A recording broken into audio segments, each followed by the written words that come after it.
All right, welcome to the San Francisco Ronin Summit after party, and we're going to have some questions. We have a very relaxed vibe here. We got some guys over, and let's go. First question: Who's David? You want to come up? Oh, sure. Yeah, just don't go in front of the mic. Right. Yeah. You got to kind of come around to this side. All right. Cool. Yeah, the mic there. So let me see if I can do this in a pithy way. So, one general theme I've noticed throughout your videos is that you have this baseline positive attitude, and so it could be anything about business, your business enterprises. Sometimes they do well, sometimes they don't. Romantically, sometimes a woman does the right thing, doesn't do the right thing, and you always seem to react with outcome independence as well as positivity. And maybe if you could comment on how you do that, what's your fundamental worldview that enables that? Because a lot of times, like I've seen you in the video, you see a cat or see a dog, and you're like, oh, hey, cutie, you're just really nice to this cat. Whereas a lot of us might be walking along, it's like, all right, get out of my way, you stupid cat. Like I'm in a bad mood. I'm thinking I'm seething over something some dumb woman said to me or something along those lines, and it's best to just let that go, right? Is it like something's on your mind? Yeah, so I overthink a lot of things, and I dwell on a lot of things, and I'm not letting things go. I'm not letting personal slights go or insults go or things I did in the past that I regret, and I'm not letting that go. And it's affecting my baseline positivity, turning it more negative. Right. And so it's not actually positivity. It's more like letting things go, because you would be positive if you were feeling good. Right. Basically. Right.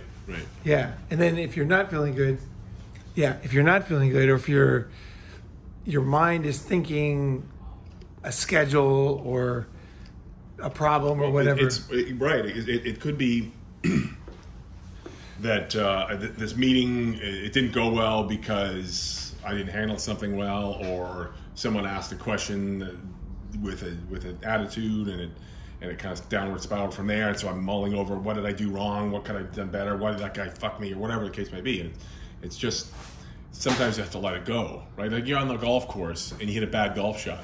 Like, okay, the pros, just let it go. All right, that's in the past. Now I got to solve, right? I'm in the rough, so I got to figure that out. You can't just be stomping around like a child all angry and everything. You got to let it go, right? It's this general attitude of, right, the past is the past, and then what do I do now, right? And we'd all be more productive if we just let it go in the past and just be positive in the future, and that's a skill. No, but maybe it's not that. Maybe it's not letting it go. Maybe it's processing the meeting differently.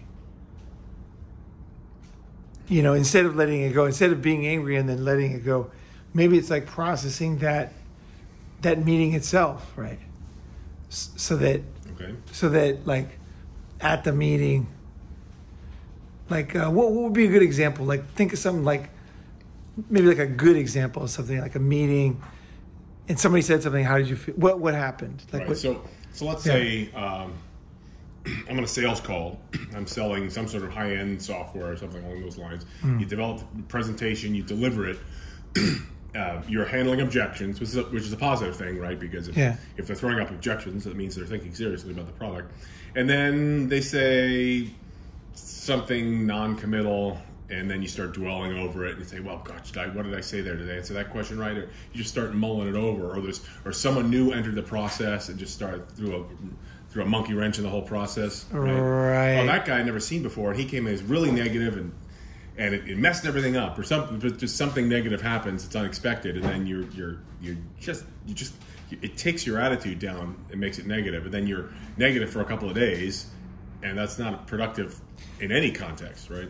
What I think, like, because I sold a lot of stuff too. So when the guy comes, I know exactly. You're having a meeting, everything's going good. The guy's listening. He understands on board. Maybe somebody comes in.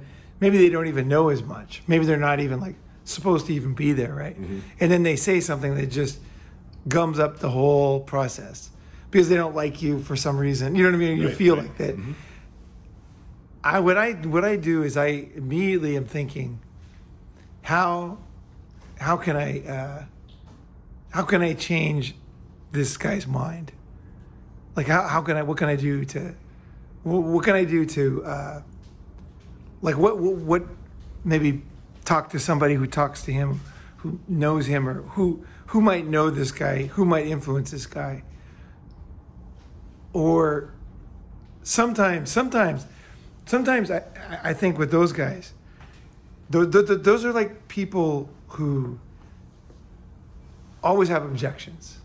I think that's what you're talking about. I think that it's not just a standard thing. I think you're talking about frustration when it's not a normal thing. Like, it's not like the software won't work for them, right? Right. It's just like this guy just, for some reason, is just gumming it up, right? Right. So what I tend to do is I want to be like, I think that guy has to work out. He has to like object, but kind of like we talked about this weekend, actually, because he always has to be the opposite of those type of guys. Contrarian almost. He's a contrarian. He's gonna say, if I say right, he's gonna say left. He's no matter what. And so it's not. I see it as he's not trying to mess up my sale, or the process. He's trying to feel important. So he's like, okay, I got to get out there, and that's how he feels important, by stopping things, you know, or by like putting those objections out there. And then most people just get into arguments with him, and he's going to be very good at arguing, that kind of guy. Right. And he'll just sabotage the whole thing. So what I like to do is get alone with him and talk about things, and then let him basically tell me I'm wrong about everything. So it could be music, yeah, like or whatever, you know. Right. And then he's just like, that sucks. No, that guy actually had no talent. No, that recording was not, you know, this or whatever. And I just let him kind of get it out. Mm-hmm. And then I try to really go out of my way to present something good, something like I kind of felt this the other day with Alex's friend. We were on the boat, and we were talking about China, and he was basically objecting to everything I said, and I wasn't getting anywhere. And it was weird because all the other guys were kind of like listening, and they're like, wow, okay, that's, you know, and he never lived in China. He didn't know, but he's a smart guy for sure. But he's a contrarian. So he was kind of like, no, it's the same as this, same as that, you know, it's not unique, blah, blah, blah. And I wasn't getting anywhere. So then I looked at his face and I thought, this guy's about my age, right? And he liked music. So he was playing music. So I put on a Rick Derringer song, right? Rock and Roll Hoochie Coo. And that is a kick-ass song. That is a fucking awesome song. And people that know music know that song is special, right? You know, the guy's voice, the background singers, that song is epic, even though he's not famous, right? Right. And so, but he knew that song, and he just like totally changed after that. Huh. He was like, he just said, he like totally, his whole face changed, everything. He realized, he said, I want to play some music, but that's a pretty high bar. He goes, Rick Derringer, Rock and Roll Hoochie Coo. He goes, it was a live version. He goes, that's a pretty high bar. And then from then on, it was like, he sat next to me, and then Alex came over and took a picture, and he was like hugging me, and we were like for the picture, we were like, and then everything was great after that, like really great. And even he said he wanted to go out, and we were going to do something today, which we didn't end up doing, but we wanted to do something maybe in the future, you know, because it fixed it. So when I see those guys, I know it's not a logical thing, but I have to somehow break through that prickly part of their personality. Mm-hmm. Because the thing with that kind of guy is, not Alex's friend, but a real serious contrarian, is that their life kind of sucks. You know, a real contrarian, because they're always getting arguments, and they're not really arguing anything that has any meaning. they're just disagreeing with everybody around them. And then if you listen to them, I discovered if you listen to them long enough, they run out of steam, kind of. Uh-huh. You know, they just keep they keep like they run out of steam, and so let them see them for what they are, what they're doing, their way of coping. Like usually, it's something from the family. Right. So like around the dinner table, is you know you couldn't be heard in a certain family, and so you had to kind of like you had to do something to kind of like some families it's really hard to talk. Other families no one's talking, right? But some families everybody's talking. You have to kind of get in there and you have to get your piece in there, right? Especially if there's a lot of kids and stuff. So those kind of guys, I found that I think generally it came from youth, from family dinners and kind of thing. You know, it's like being around the family, not getting attention. So I let them do it, and I find a way to somehow, because it's not a logical thing. It's just total emotional thing. You know? Right. Yeah. So let them, I find some way, and it doesn't make me angry because I'm thinking this, I can immediately spot that this is what is going on. Like when I was teaching in Japan, I was teaching English musicals, right, at this college. And so most of the students were awesome. Like I was voted best teacher of the year 2 years in a row. I was like awesome. And I was super happy. It was a great job. But there was always like one or two students, and they were tough. Like you don't think of Japanese girls, it was all girls, as being tough. But some of them were tough. They were challenged. They would challenge the teacher. You know, one of them even said in class, she said something like, "You could be my girlfriend." Right? Yeah. And I was just like, whoa, I didn't expect that. And I forgot what I said, but I said the perfect thing. Somehow I just totally did not get into it because as a teacher, you can't like attack at that level. You know, you can't just come in. But at the same time, if you don't stop it right then, you're going to get destroyed by the whole class. Right. Because they're all watching her. Mm-hmm. And I think that all the girls were shocked, like, whoa. Because usually people didn't attack me because I was well-liked. Right. And then she fully went in straight. And I handled it. And then the rest of the year, she was fine. So it was just a matter of handling that one thing and then getting out of the way. Because at the end of the day, for me, when I'm selling something, if the software doesn't work or if the project doesn't work, mm-hmm. then I can easily accept that. Right. Yeah, I just can't accept it if it's totally perfect and some guy gets in the way, right. You know, and just blows it all to hell for some other reason. So that's my thinking. So what I heard you say was when you're encountering an obstacle or a roadblock and there's a specific person behind it, you're trying to understand their motivation, and then you're trying to find a way to align yourself with them. I'm trying to figure out what it is they're doing, and then there's like certain personalities. There's only a few mm-hmm. type of personality. So once I kind of figure out what he's doing, I realize it has nothing to do with me. Right. You know, he's not doing it to me. Are you, when you think about this in terms of a structure, are you thinking like it's what are the psychological variables? Disagreeability, agreeability versus conscientiousness or introvert, extrovert. There's like I guess 5 of them, right? Are you thinking? I don't use the terms in my mind. I guess it's obvious if they're disagreeable, right? Like, oh, you're one of them. they're having to tell me what's going on. They have to tell me, and so sometimes I'll let them tell me. Right. Like, you know, I'll say something about the city or the weather, and then they'll just say, "You don't know anything because you're not from here. You know, this city is always like that." Right. And then it just kind of. But I realize they're just going on a script, mm-hmm. so I'm not taking it personally. I'm letting the script run. The tape, it's like a cassette tape that only has a few minutes on it. Right. And then it's going to be over. Hey, it's chime time. Yeah. One of my questions for you is just like, why do you even try to work with these people? Like, yeah, there's probably a benefit, like in like the short term, where you could rectify a situation or like make things better, you know, for sure. Well, but as a salesman, you have to. Yeah. You gotta figure it out. You gotta like. Because there's always like somebody in the deal that's going to try to sabotage it. Always. Like usually the wife. You know, the husband will come in, he wants a stereo.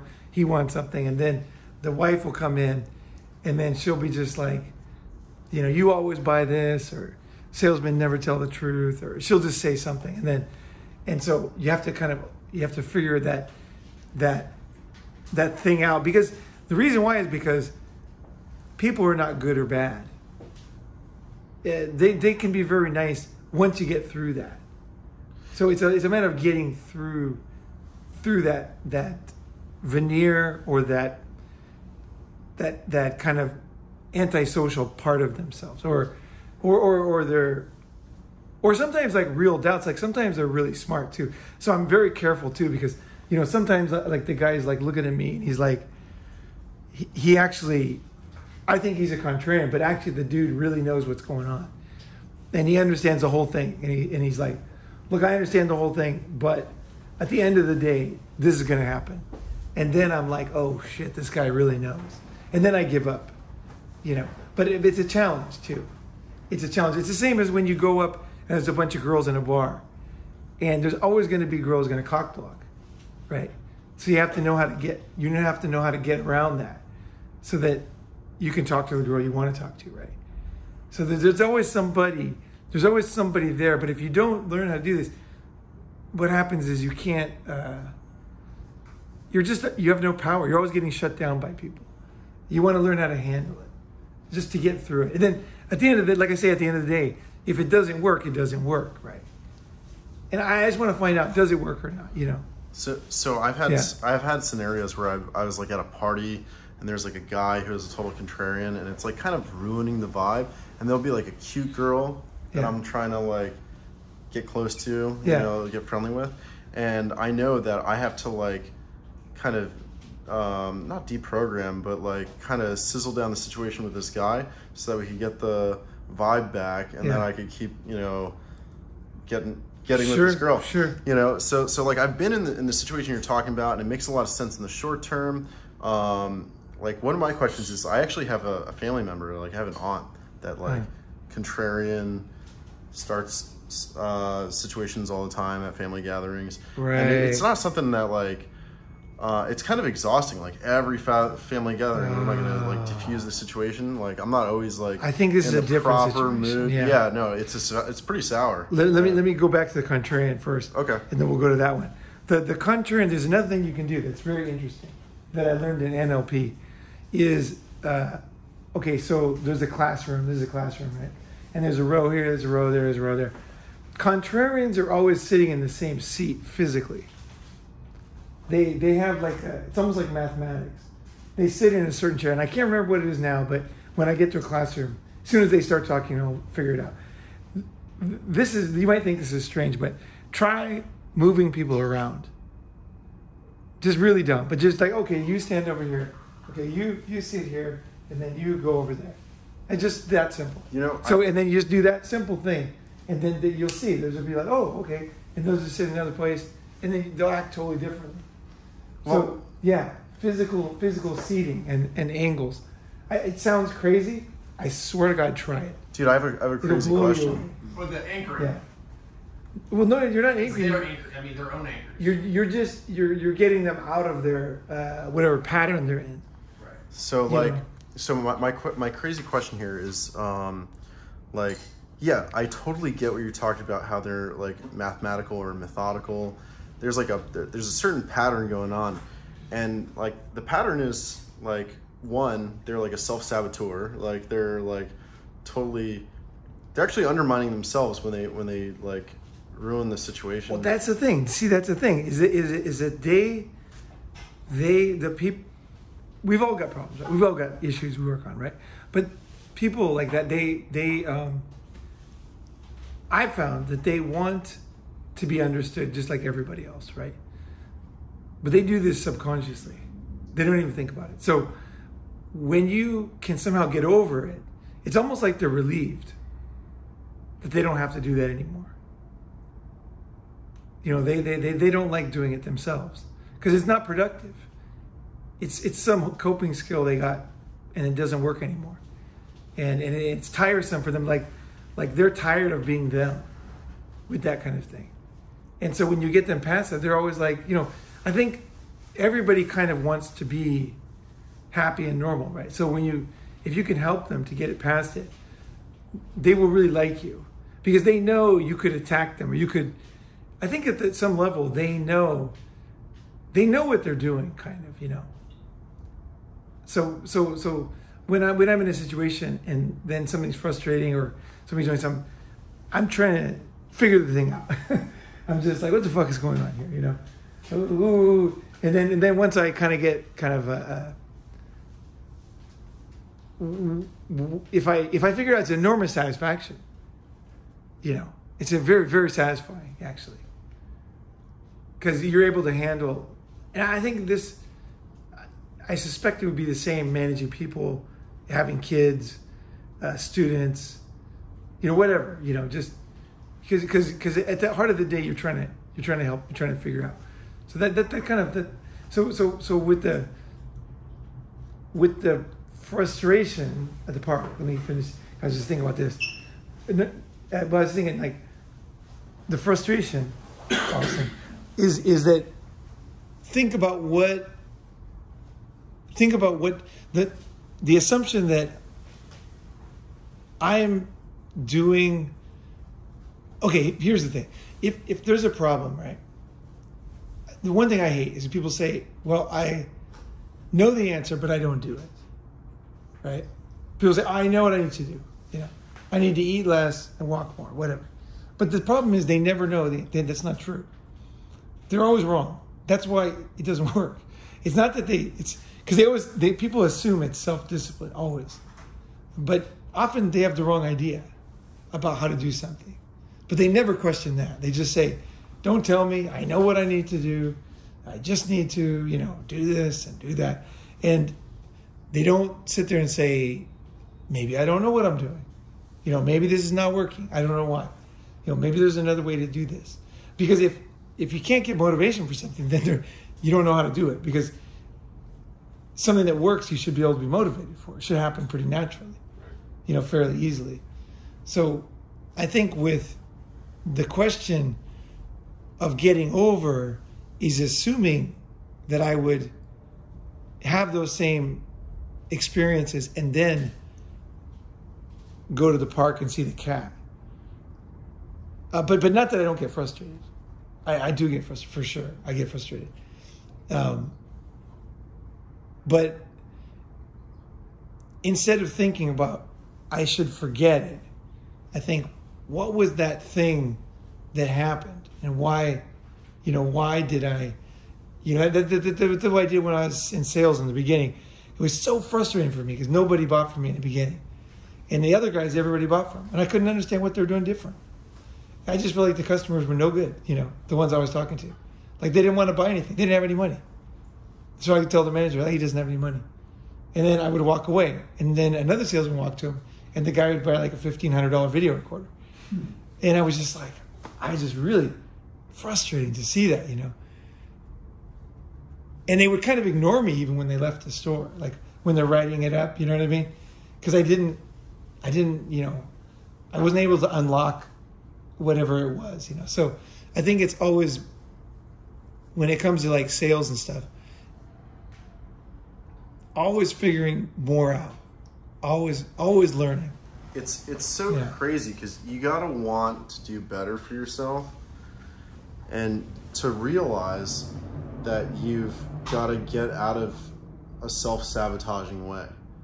You know, like, you clearly saw that your sales method wasn't working out for you, and you wanted it to work, and it sucked. It sucked. But like a lot of people, like even though I felt like such an idiot. Even though like they're in situations where it sucks, like, they still don't visualize how to stop self-sabotaging. You know, how do you, like? Well, it's the same as is there like a form? Is there like a formula to realizing, like, your situation was like really cut and dry, like, you know, like, made the sale, didn't make the sale, like, are there other situations where it's just like harder to realize, like? Because I feel like there's a lot of people out there that are self-sabotaging themselves one way or another, whether it's like they're you mean like, from that guy's perspective, the guy in the meeting? his perspective. Or the guy He's saying like the like, you know, like I guess the guy on the boat disagreeing with you about China, like the people who are just like constantly disagreeable. What's that called again? Contrarians. So like, you know, like contrarians one way of self-sabotage, and then there's like other ways of self-sabotage that, like, you know, people get in their own heads, or they act like a certain way in a certain scenario. Like, how do you realize that your life isn't going right for you and that you want to fix it? Like, I mean, for me, like with the sales thing, yeah, I think accepting that you're an idiot is important. You know, it's like, I fucking don't know what I'm doing. So like, you know, I have fucking no idea. No one's buying from me. So like, I'm a terrible salesman, and these guys are good, and they look fucking, you know what I mean? They're the same age as me, and they're not, you know, like, I got to change something. I got to figure, what are they doing? What are these guys doing that makes a better sales than me? Like, what is it? Is it like, so I don't want to put words in your mouth, but like, you know, I want to ask you the question, like, does it take humility? Like, does it take humility to realize that there's something that you need to fix? Yeah. Oh, big time. You get crushed. Yeah. So like, you know, maybe would the answer it's taking a body blow. Right? Would the answer, you know, like, well, so here's the deal. Like, when people take a body blow, right? Yeah. Sometimes they're like, just like, oh, I'm hurting so bad. No, like, you're you know, letting yourself take that. They don't learn. You know, I'm letting myself take the body blow, because I could just ignore it and say I am good salesman and all these customers suck. Like that movie, Glengarry Glen Ross. Glenn Ross. Yeah, the classic scene where he's like the leads are weak. You know, the leads are weak. That scene, and he's like, no, you are weak. He goes, look at this gold watch. You know, it costs more than your car. It takes brass balls. It takes brass balls. I can go out there tonight in an hour and a half and sell $30,000. You know, and then what is this? First prize is, what was it? Something, and second prize is steak knives, and third prize is you're fired. You know, so it's a great speech. It's a very, but like, I don't agree with that speech completely, but I like it. It inspires me. Yeah, it makes me laugh for sure. You know what? Like, I think two things are standing out to me. Like, one, we said humility, but also like being able to take a punch, being able to take a hit. You know, like, if you lack, you got to be dumb. You got to know you're dumb and stuff, because there are so many things, like, I don't know shit about electricity. Like, I have no idea how it works, really. You know what I mean? Like, so many things I don't know. Like, I wonder sometimes how we're building so tall. Like, how can they stand up? You know, like, you know, it's like amazing. You know, like with the wind and everything, and you know, so just knowing you don't know a lot of stuff and that it's okay. You know, I think that's. It's really not that bad, really. It's just like, because here's what it is. It's short term.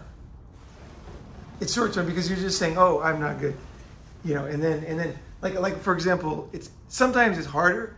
So certain things are a little bit harder to admit. So like my Japanese, right? I know I'm at a certain level, but I also know that what I really need is a teacher who can take me from where I am now to a higher level. And that's very hard to find a teacher like that, because they have to be able to look and listen to exactly what I'm doing wrong and know the patterns and say, you're fucking up. You're being sloppy. You're doing this. You're relying on these words, but you should be saying it this way. And everyone's forgiving you because they're nice, but that's wrong, and you have to learn that. And every time I do it, to interrupt me and stop me. And I have to allow them to do that. But I have to look for the teacher, because I don't want a teacher who's going to say I'm an idiot, because that's not going to help. If someone just says, oh, you're an idiot. I need a certain teacher that is a real specialist in taking people from like high intermediate to like, you know, close to native, you know, kind of like that. And those are very rare teachers. But so I don't let anybody tell me stuff. I look for the teacher that I know has done it before and knows, you know, and then I let them tell me. And then other times I'll just let a random guy tell me stuff, just because I sense that he knows. You know, like I was in the gym in Bangkok, and there was this Korean guy in the gym, and he had a terrible personality, like really had the worst personality. Anyway, I was doing squats, and he goes, "You're weak." Yeah, yeah. That's what he said. And I was doing 396 pounds. Yeah. And he goes, "You're weak." He goes, "You have no strength." He goes, "You have to do it like this. You got to go like." And I looked at him, and I sensed that he knew something, even though he was the worst person. Like, he wasn't just "you're weak." He would just keep saying that, like, "You're doing it wrong. It's all wrong. You've always done it wrong. This is completely wrong. This will never work." You know, and you don't know anything. And then, but at the time, see, I wanted to improve, and I sensed that he knew something. So I let him show me what to do, and he told me to, go like this, and then to set my butt down on the bench. So I go down and touch the bench, and then come all the way up. So it was like that was my marker for how far I go down. And then I said, "How did you know all this stuff?" And he said, "I spent $100,000 learning this stuff." He was the silver medal winner in the Olympics in the past for Korea, way back in the 80s. And so it turns out he really did know his stuff, but he wasn't in good shape now. It wasn't the best shape now, but it was good because I sensed he knew something. And it's hard to find somebody who can teach me, It's like, it's hard. It's hard to find a teacher. So it's two things. You want to know that you don't know everything, and then look for that teacher that can somehow give that little thing that you need. Because you obviously don't need somebody to put you down, and you don't need somebody to lecture you on things you know. You want somebody who can just go right in like a scalpel and just, "Here's the thing. You got to work on this," right? So that's the way I think about it. I try to find another salesman that can tell me what I'm doing wrong. I find it somebody else. So it's almost like, it's not just like humility. It's almost like a self-acceptance, and then there's got to be like an accuracy to the self-acceptance. Like, you got to really know your shortcomings. You got to know what you're good at. It kind of reminds me of what you were talking about earlier, where like there's that guy that says like, "Hey, like, don't tell me what I need to know. Like, I know what I need to know." Like, there's got to be like if you don't know it about yourself, there's got to be something in you that can seek it out and go to somebody else and be like, "What do you think?" Or be open to like hearing somebody else out. Well, one thing you can think is like how you can help yourself to do this is like, so for example, if I talk to somebody who is just a native Japanese speaker or just an average person, they're going to say your Japanese is perfect, right? Mm-hmm. But there's certain people that would, like I said, there's certain teachers, right? Now, the reason why it's easy to listen to them in a way is because the other people can't see my weaknesses, right? They can't see it. So, but that guy can see it. He can see the weakness. So, in other words, I'm fooling nobody with him. And same with that bodybuilder guy, or the weightlifter. He knew, he saw it. So if somebody doesn't know and they're just putting you down, then that's no point. But if they know, the jig is up. The jig is up. Yeah. So that's what I look for. Somebody like that. It's a little bit of like, because you don't have to really call on yourself. You just be honest. You're like, "God damn, this guy knows, and I have been avoiding this forever, and maybe this motherfucker can teach me something, right?" And I'm gonna try to listen and see if it works, right? Like it really takes like one, exposure, because like you're in the gym or you're in sales, you're in these different situations that challenge who you are. Like, if you don't have exposure, if you don't get around, like, you're not going to get to these opportunities to learn. But also, like, it takes like some kind of motivation, like to get out there, and also to it's cool. do better. Yeah. Like motivation is like so key. Like I'm trying to like figure out what to ask you. Like how do we tie this together? Like, how do you tie motivation to self-acceptance to like awareness? Like, I don't know, but I think we kind of did in a way, somehow. Maybe we'll come up with whatever it was. I mean, But like I it's think a it's complex these things series combined. of things. You Yeah, know, it's yeah. just all this stuff is just. Yeah. You can't get anywhere without this recipe. You know, like you need all the ingredients. Otherwise, in order to bake the cake. You're a prisoner. You're a prisoner at the level that you're at. Oh, I have an idea Yeah. about that. Yeah. Like, Because I've been thinking about this a lot. Because I really have a desire to, improve the self. But then at the same time, you have to know like what you're good at, right? So it's like, if I don't necessarily need somebody to be like, oh, you should do this, this, and this about something I know better than them. But if they know better than me, then I should respond to that, right? And I think part of it comes from challenging yourself, right? You need to be challenging yourself in order to grow, and you have to know where you need to challenge yourself, and especially over time, right? Because if you're challenging yourself and you're making incremental improvements over time, then you can have exponential growth.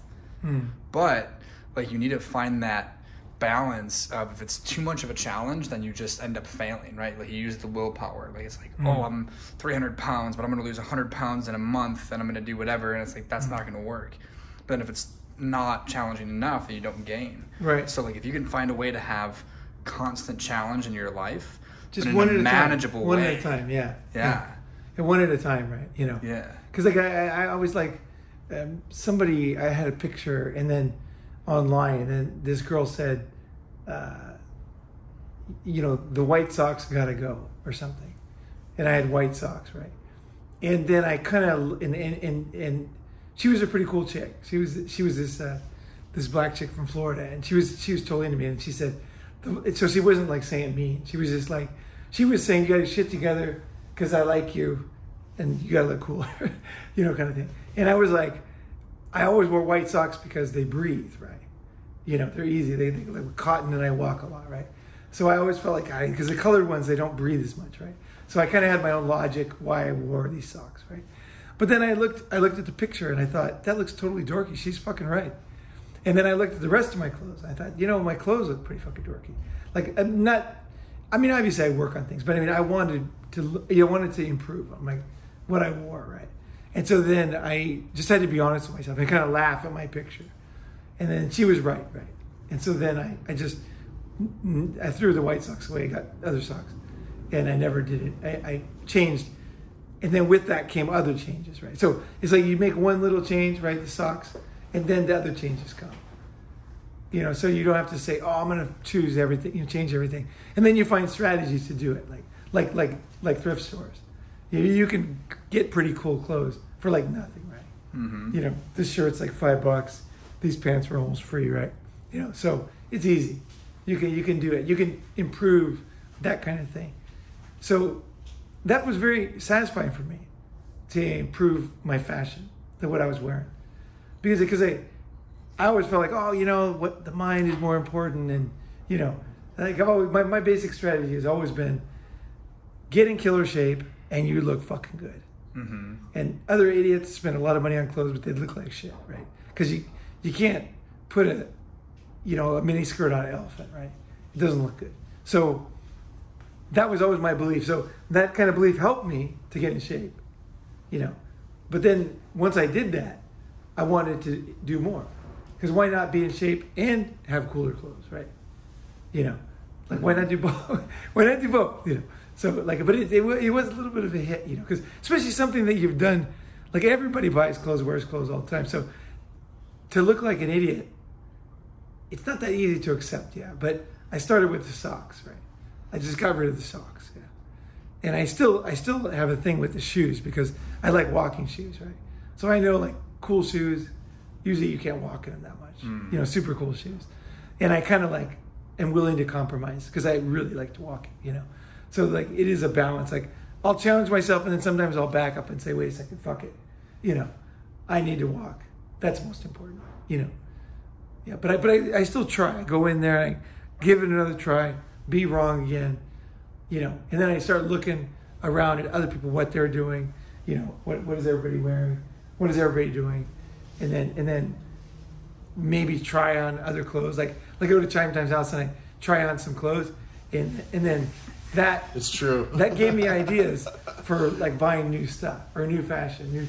It was just simply trying on your clothes gave me ideas to get other clothes, and I just kind of naturally bought other clothes, and they weren't copies of yours. They were just like other clothes, you know, just by being in your house. So the stores, I'm always either nervous and everybody's there. It's not as easy. But if you're in someone's house, you can just fucking throw something on, you know, and then you kind of like, at first you kind of rebel against change, right? You're like, this doesn't fit me. I'll look like an idiot, you know, goes through your mind, right? But then if you wear it outside and someone says, damn, that looks cool, that's enough. You know, you're like, oh, okay. I can wear this fucking, you know, whatever. Like this pink shirt, whatever it is, you know. Like, I like it, you know. I wear it. I really don't give a fuck. But the first time somebody said it looked good, right? A pink shirt, right? And that helped, right? So sometimes, like, we're sensitive people, right? You're trying to thread the needle on these changes, right? You want to keep your self-esteem and you want to realize your progress and all the things you're doing right at the same time as you want to, like, why not fucking improve everything? You know, why fucking not? You know, I can't think of any reason like not to, because it feels really good. So that's the other thing. It feels really good. Even really small things, improving them. It feels incredible because you're so stuck in that way. You know, so you just know you're stuck and it feels terrible. Like kind of two things. One, it really helps being around somebody that like encourages you to do better. It's kind of like the teacher, you know, like, or seeking out like a good teacher or something. But it could also be something as simple as like, you know, good community, good influence. Yeah, better friends. Bad community, bad influence. Better friends. Now, like some of these like behaviors that are like self-sabotaging, it's like compounded by this by like when it's like a normal behavior. Like if you're in a group of friends or even society, like if society's doing something that's unhealthy, and then like it's hard to even realize that you're doing something that's unhealthy for yourself. You know, like it could be like something like fast food, like McDonald's, are everywhere. You know, like you could be self-sabotaging yourself by eating that. You know, but it seems pretty normal. Hard to break that habit. I don't think it's self-sabotage, really. It's more like just one more thing to figure out. You know, one more thing that, you know, you've got a lot of things. Life is complicated. You have so many things to think about, right? Keep your teeth healthy, you know, keep learning things, keep your brain healthy, don't get Alzheimer's. You know what I mean? Keep your body healthy, travel, learn, read, friends. I mean, there's a million freaking things to think about, right? So I don't think of it as self-sabotage. It's just like, it's just one blind spot or one more thing that you need to find a way to get through it, you know, through, you know, that eating part, you know, because some people have pretty good lives even though they eat shitty food, right? So it's not like a total, I mean, for me, it's super important, but I wouldn't necessarily use the word self-sabotage just to be easy on yourself, because it's hard. Life is hard. It is hard, you know. So like, and then there's the other thing where, like, I've said this in previous recordings, like, if you do something enough, you get good at it, right? Yeah. You know, practice makes perfect. If you do something bad, you're gonna be perfect at being bad. Like if you do it enough. Yeah. So like, you know, it is so important to recognize like a bad behavior or a blind spot, because otherwise, like, your whole life could pass you by and you're still doing the same thing, making yourself miserable all the time. Yeah, that's a trick. That's the hard part, is seeing those things that we're talking about for improving. Like once you see them, it's kind of like when you're sick or something, or you see a bump on your arm or whatever, and then you're looking, you can't figure out what it is, and then you find the right keyword, and then it's super easy to figure out, right? Because you're like, oh, this is this, you know, and then you Google and you know all these results, you read them, see some videos, piece of cake, you know. So it's like finding that keyword. You know, that's the thing. What is it that I need to improve? It's motivation. Yeah. No, but self-discovery almost, like. Yeah, but in every situation, just thinking of what is the thing? What is it that I'm frustrated? Like what is it? We used to say, get out of yourself. You know, you got to get out of yourself. So sometimes like exercising, swimming, getting out in the sunshine, playing a game, it helps you to get out of yourself. So if you're stuck in something, you know, just get out and play some basketball or whatever, and then try again. If you find yourself kind of running into that wall, just get out of yourself. Because I got tired of being myself, because it was a pattern, So I like to be busy sometimes, and just go out there and just do something meaningless, just to keep yourself busy for a little bit, because sometimes you can't solve things. It's just like your brain's just like circle, you can't, and so you just got to go out, So some people, once they start thinking, they're just going to keep thinking. Sometimes thinking doesn't work. You have to just try something else, right? Cold shower, go walking. Usually for me, it's like sunshine, being outside, seeing friends, doing something I wouldn't usually do, like go to the park, and then just doing something, It's crazy that talking you to mentioned this, somebody. because if you're making the same mistakes over and over again, it's probably because you're just doing the same thing all the time. By breaking it up and then going back to what you were doing, would that even make it more easy to recognize that what you're doing in that past situation was wrong? I don't know. By doing something different, right? Yeah. You change it up, right? And maybe you like that other thing. And then when you come back to the same mistakes that you were making before, you realize, hey, wait a second, this is not as cool as I remember it being. Maybe I should switch it up. Yeah, it really freshens it up. I think you're really onto something with that.